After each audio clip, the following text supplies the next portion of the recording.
Il était une fois une jeune femme nommée Cassandre, réputée si belle que même les dieux ne pouvaient détourner le regard. Apollon lui-même tomba amoureux d'elle. Certaines histoires disent qu'il la désirait. D'autres affirment qu'il voulait sa dévotion.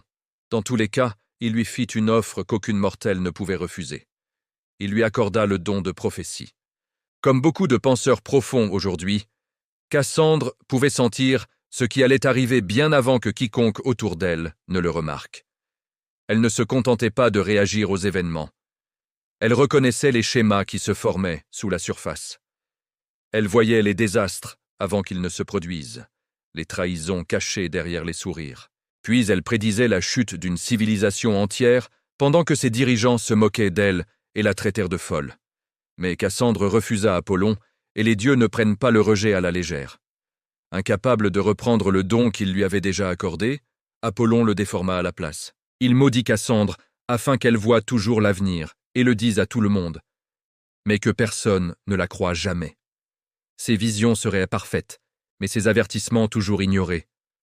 Elle regarderait la réalité marcher vers la catastrophe.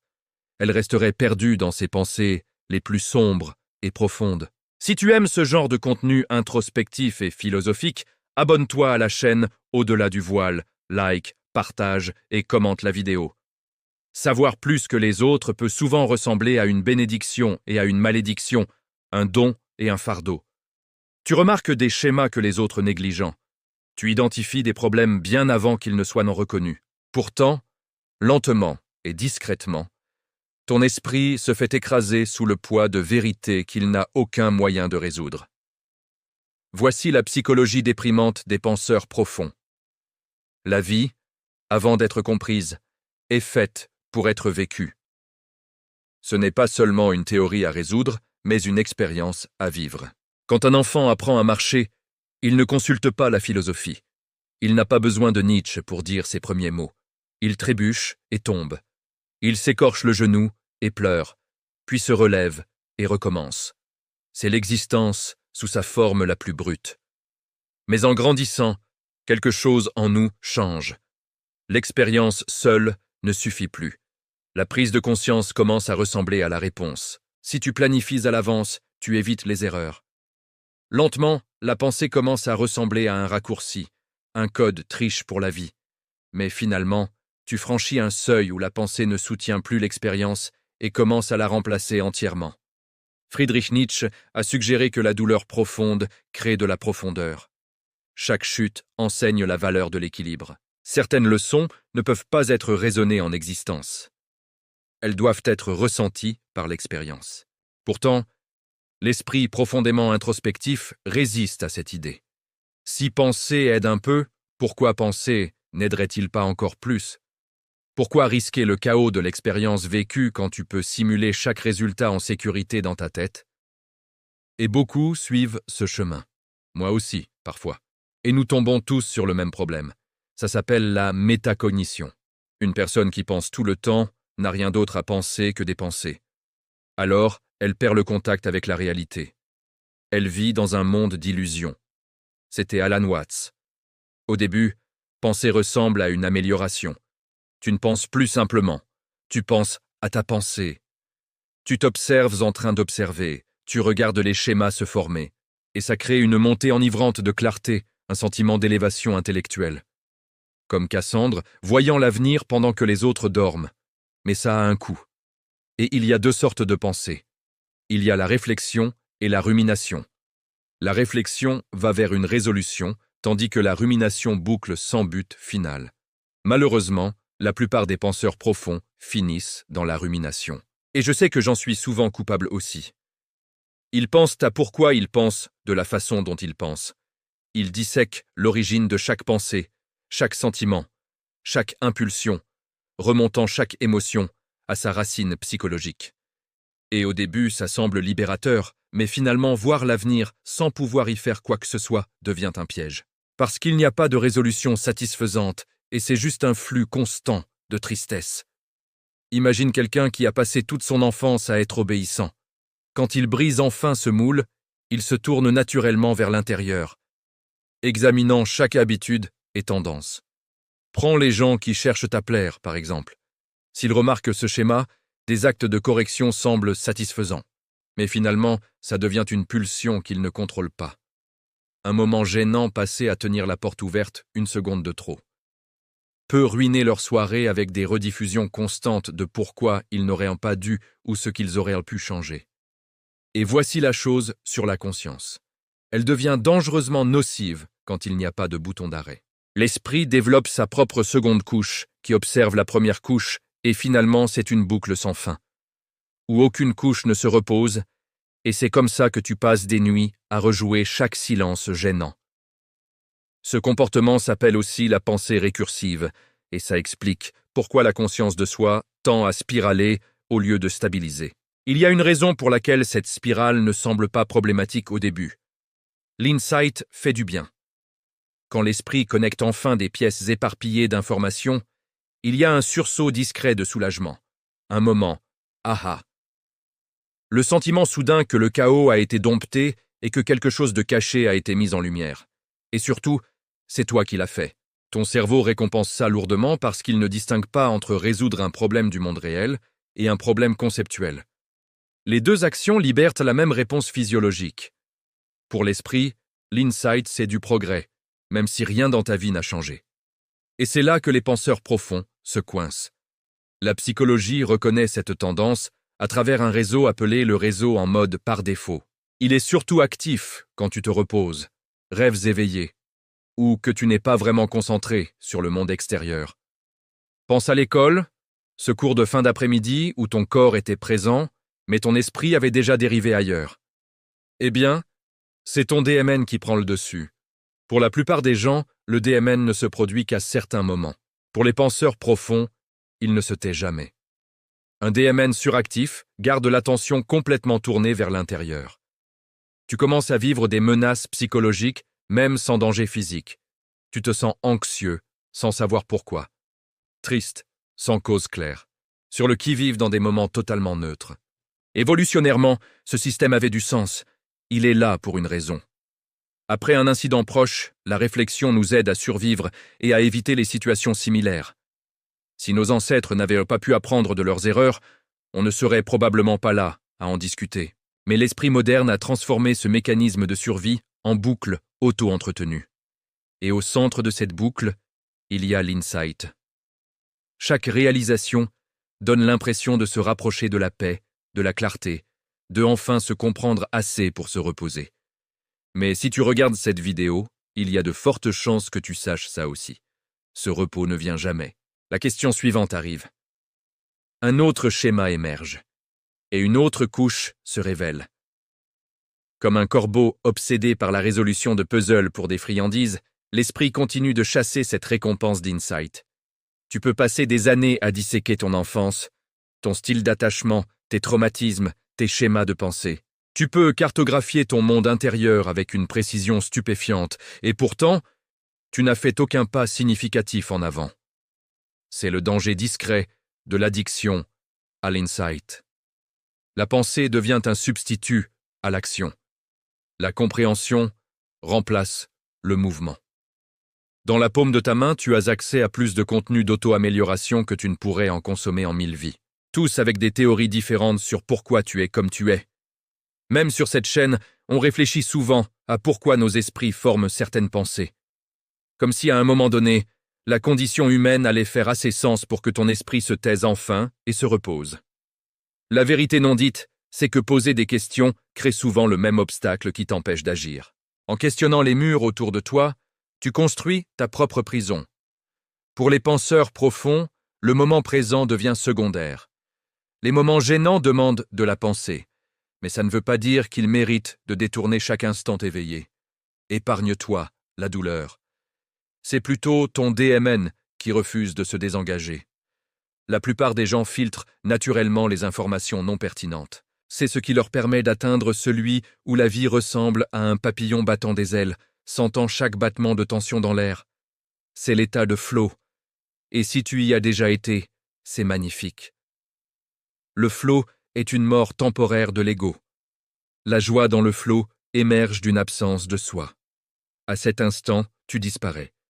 Et pourtant, tu es heureux.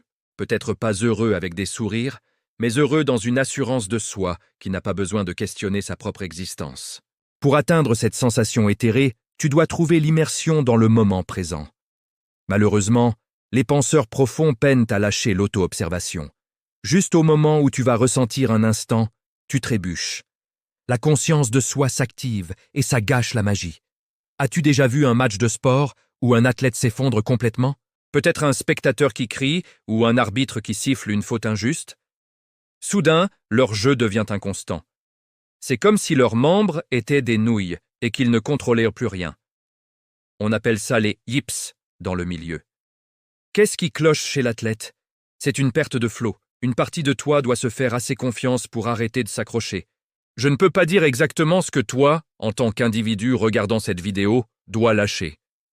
Pour certains, c'est le bracelet porte-bonheur perdu. Pour d'autres, ce sont des mots comme « tu n'es pas assez bon ». Quoi que ce soit, la vraie capacité à revenir dans le jeu de la vie repose en toi et seulement en toi. Pour comprendre un penseur profond, regardons plutôt son premier monde. Ce mindset commence comme une adaptation. Il naît comme une stratégie désespérée forgée dans une enfance où le sol était toujours instable. Les parents étaient probablement toujours d'humeur changeante. Leur tempérament pouvait changer soudainement, comme le temps dans une ville anglaise. Dans un tel environnement, l'hypervigilance est la réponse la plus rationnelle. L'enfant apprend à devenir un maître observateur, utilisant son esprit pour cartographier les tremblements subtils précédant une éruption. Parfois, c'est un changement de ton, un silence bruyant. Dans leur vision du monde, la vie est plus sûre quand tu simules une action dans ta tête 100 fois avant de risquer le réel. L'esprit se transforme alors en laboratoire scellé, où toutes les expériences sont refaites encore et encore. La spontanéité est un luxe. Elle n'existe que pour ceux qui peuvent faire confiance à leur environnement pour les rattraper. Pour un tel enfant, le seul espace sûr est dans la forteresse de la conscience. La joie n'est autorisée que dans le calme privé. On pourrait remplacer l'élitisme associé au terme « penseur profond » par de la compassion. La stratégie qui les a sauvés est maintenant la cage dont ils doivent apprendre à opérer de l'intérieur. Pour une personne décisive, se tromper est un revers. Mais pour un penseur profond, c'est un désespoir existentiel. Une seule erreur menace de démanteler ton sens entier de crédibilité. Comme Cassandre, ta plus grande peur est d'être traité de fou. Quand ton identité est fusionnée avec l'insight, parler devient dangereux. Tes pensées ne peuvent pas exister librement. La peur de se tromper n'est pas de la vanité. C'est juste un esprit terrifié qui s'observe constamment pour des failles. Te souviens-tu de cette scène dans Matrix où Neo choisit entre la pilule bleue ou la rouge? La vie ressemble souvent à ce moment. Dans notre monde moderne, la pilule rouge est célébrée comme un aperçu de la vraie nature de la réalité. C'est voir le code de la matrice. En tant que penseur profond, les illusions de la vie sont dissipées. Tu apprends tout sur tout. Les 48 lois du pouvoir. Comment se faire des amis et influencer les gens. Ton esprit remarque les fils cachés des dynamiques de pouvoir et du marketing. Avec une telle connaissance, la pilule rouge semble un choix évident. Après tout, tu as vraiment ouvert les yeux. La romance devient juste une série de transactions hormonales. Une carrière se transforme en échelle d'incitation et de signaux de statut. Tu deviens spectateur, narrant tes propres angoisses avec des termes cliniques pendant que tu les ressens. C'est là que les penseurs se coincent. La paralysie par analyse s'installe, enseignant à ton cerveau qu'il est plus sûr d'analyser le jeu que de le jouer. Si tu n'as pris la pilule rouge que pour pointer les failles du code, tu aurais été mieux sans elle. C'est le désenchantement. Le but de Neo n'était pas juste de voir le code. Sa vraie leçon était de réintégrer le soi dans le code. Comme Neo, nous avons une tâche, devenir l'élu. Il a su qu'il l'était en commettant un acte ridicule de bravoure. Il a tendu la main et arrêté les balles en plein vol. C'était un acte de pure croyance en soi non médiatisé. Devenir l'élu, c'est marcher dans une rue bondée sans voir le code. C'est se réimmerger dans l'expérience humaine. C'est quand tu peux ressentir l'amour comme de la magie à nouveau, même en connaissant la biologie qui le drive. Malheureusement, les penseurs profonds simulent aussi émotionnellement les problèmes des autres. C'est une compulsion. Quand tu vois un caissier impoli, tu inventes des backstories comme un parent malade, simulant le stress et le désespoir. D'une certaine façon, ça fait perdre un avantage de survie. Quand quelqu'un te coupe la route, ce n'est plus un connard. Et ça peut être dangereux, surtout si la mauvaise personne s'en rend compte. Bien que la haine ne soit jamais quelque chose à encourager, c'est aussi nocif de vivre en état constant de compréhension. La haine demande de la simplicité, tandis que la compréhension engendre la complexité. Tu n'as pas besoin que tout le monde autour de toi soit complexe. Ce fardeau ruine ton esprit de façon que tu ne perçois vraiment que trop tard. Il y a une douleur ambiante quand l'empathie s'étire trop finement. Ça devient plus dur de consommer les nouvelles, l'art ou même les conversations banales sans porter un résidu émotionnel. Une vidéo drôle d'un chien maladroit peut vite tourner en pensée triste sur comment ce chien ne peut pas se faire d'amis. Un documentaire n'est plus juste informatif. Ça devient une expérience immersive et épuisante, surtout dans ces moments exigeants. Il y a toujours une cause pour laquelle parler, un don à faire. Tu peux perdre le sommeil pour ne pas avoir donné $1, même quand tu n'as vraiment pas grand-chose à donner. C'est une existence solennelle, où la douleur du monde n'a pas de bouton d'arrêt pour toi. Alors que les autres ont la capacité de compartimenter, l'empathie du penseur profond saigne à travers les murs. Ce n'est pas que tu n'as pas de limites. C'est plutôt que tu te sens coupable de les établir en premier lieu. Poser des limites ressemble à un échec moral. Dire non aux gens n'est pas une expérience simple et unilatérale. Souviens-toi de cette tendance à simuler les émotions des autres? Eh bien, ça s'active. Chaque non hypothétique crée une version de la déception de l'autre personne dans ta tête et tu l'acceptes comme réalité. Ironiquement, la profondeur de ressentir autant crée l'isolement.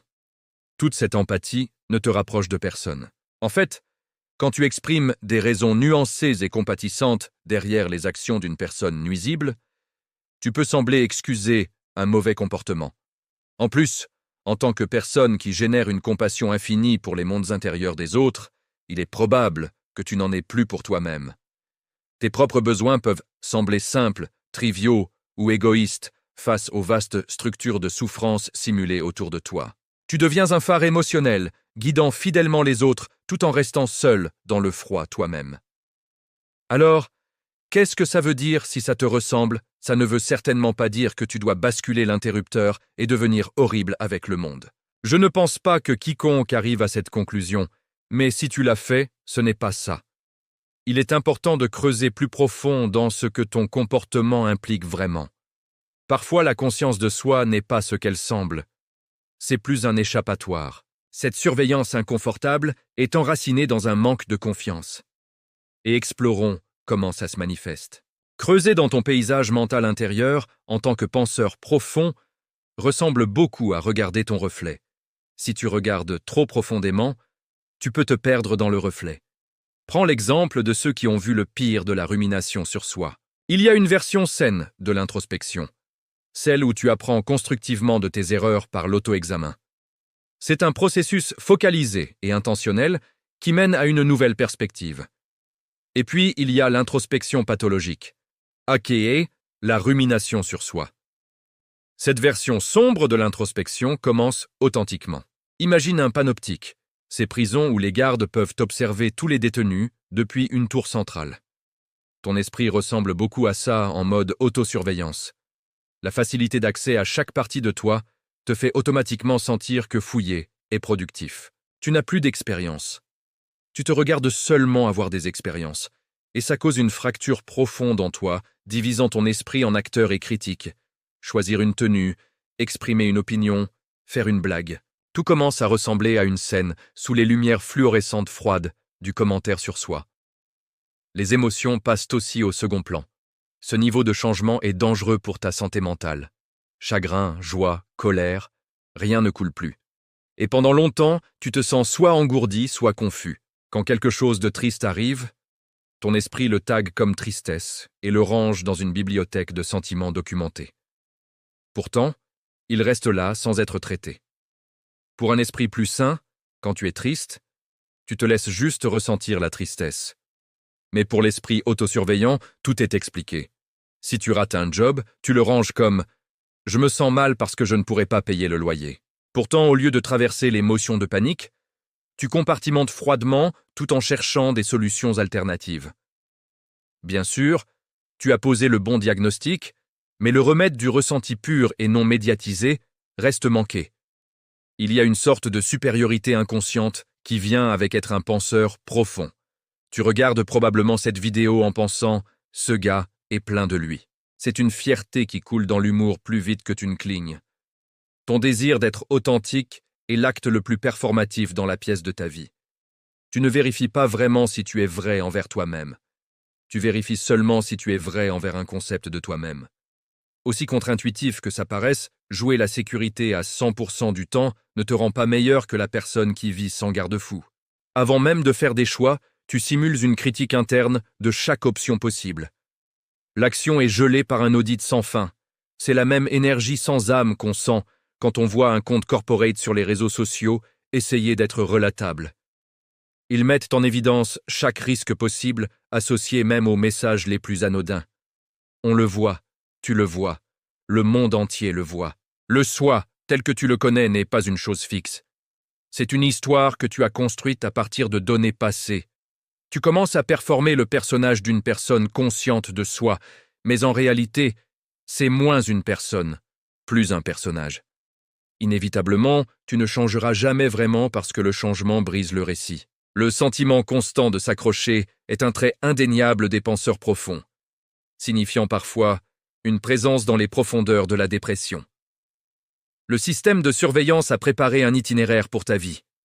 Toute déviation est dangereuse pour le récit que tu as créé. En réalité, beaucoup assassinent leur propre potentiel en échange de la nouveauté. Témoigner, comparé à surveiller. Témoigner est présent et curieux. Surveiller est une voix qui te crie de ne pas tout gâcher. Témoigner, par contre, c'est s'observer sans jugement. Le but ultime du témoignage est d'oublier le miroir. La liberté ne vient pas d'une meilleure auto-analyse, ça rend juste les choses pires. Et si tu devenais une personne si absorbée par la vie que le spectateur intérieur se dissout, te laissant vivre tes expériences authentiquement, la solitude est un sentiment familier qui s'infiltre discrètement, détournant un esprit qui explore ses propres profondeurs. Il y a un type spécial d'isolement qui vient non seulement d'être incompris au présent, mais d'appartenir à un futur qui n'est pas encore arrivé. Les intellectuels vivent souvent dans cette dislocation. Leurs esprits sont constamment remodelés autour de systèmes et de trajectoires. Ils ont un œil aiguisé pour les tremblements. Pas des catastrophes naturelles, mais plutôt des shifts culturels bien avant qu'ils n'arrivent. C'est quand une personne peut articuler un besoin sociétal à venir pendant que tout le monde cherche encore les vieilles solutions. Et c'est ce qui est si triste. D'abord tu es moqué, puis ignoré, et enfin copié. C'est un sentiment de coup de fouet qui crée une profonde méfiance envers soi-même. Tu deviens plus prudent à partager ce que tu vois. Pourquoi parler? Pourquoi se fatiguer si la récompense est l'exil, puis l'effacement? Cette solitude est le prix de vivre avec ton esprit dans demain, pendant que ton corps est encore planté dans aujourd'hui. Pour compenser un manque de connexion significative, les penseurs profonds s'efforcent d'allumer du sens. Pourtant, ça ressemble à allumer une flamme sans ramasser de bois pour un feu. Pour eux, les couches superficielles de l'esprit ressemblent à un costume.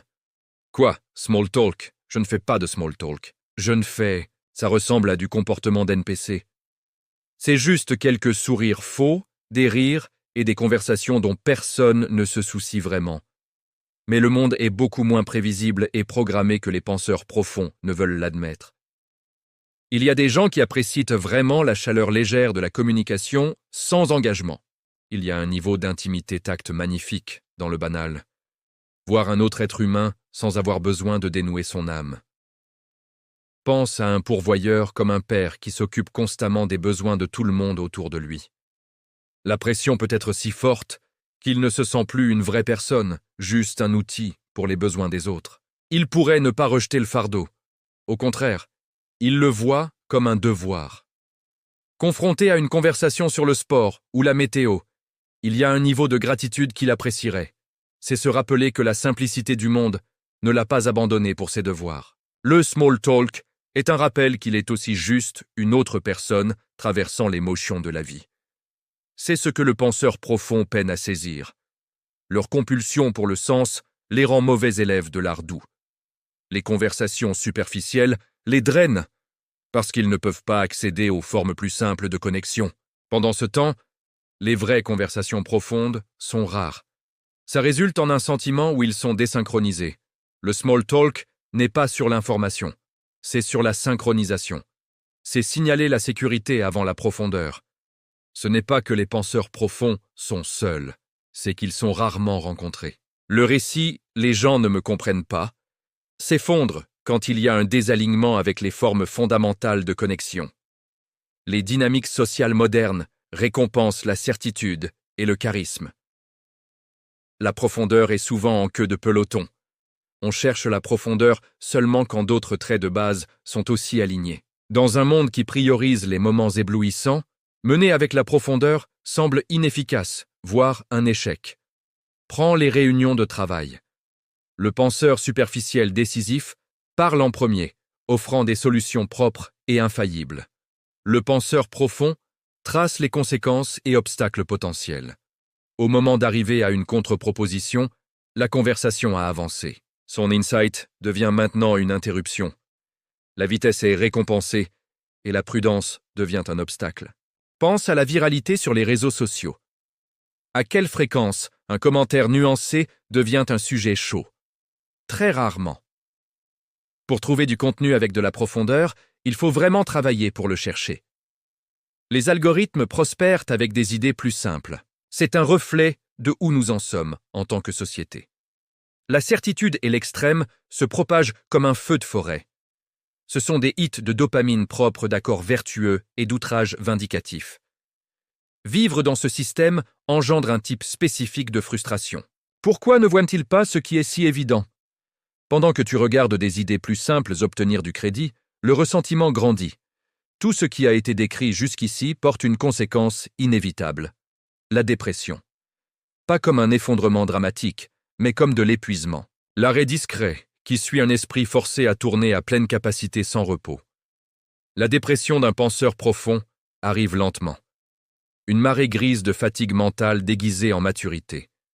Tu ne te sens pas brisé, tu te sens usé fin. La conscience constante est le premier coupable. Une surveillance à 360 degrés du code caché de la vie. Le cerveau décode toujours, traduit, extrait du sens. Imagine un super ordinateur capable de simulations hyper réalistes tournant 24h/24. Finalement, cet ordinateur va surchauffer. La vie perd sa couleur, sa légèreté. Tout semble lourd, gagné, audité. Ajoute le travail émotionnel de l'empathie excessive. Tu simules leur stress, leur peur, leur déception. L'esprit humain n'a jamais été construit pour ce genre de traitement multiplexe. La dépression se manifeste souvent comme de l'engourdissement, et quand tu te dis que tu n'as pas le droit, la culpabilité s'installe. Alors, où vas-tu à partir de là? Si Cassandre nous enseigne quelque chose, c'est que le remède n'a jamais été la connaissance elle-même. L'échappatoire est d'arrêter d'essayer de surpasser Apollon en pensée. Accorde-toi les plaisirs insignifiants, les moments non optimisés. Dis cette chose stupide qui te passe par la tête. Fais ce mouvement gênant. Laisse-toi te tromper en public, joue le fou. À la différence de Cassandre, qui ne pouvait que dire aux autres, toi tu peux agir, tu peux faire un changement.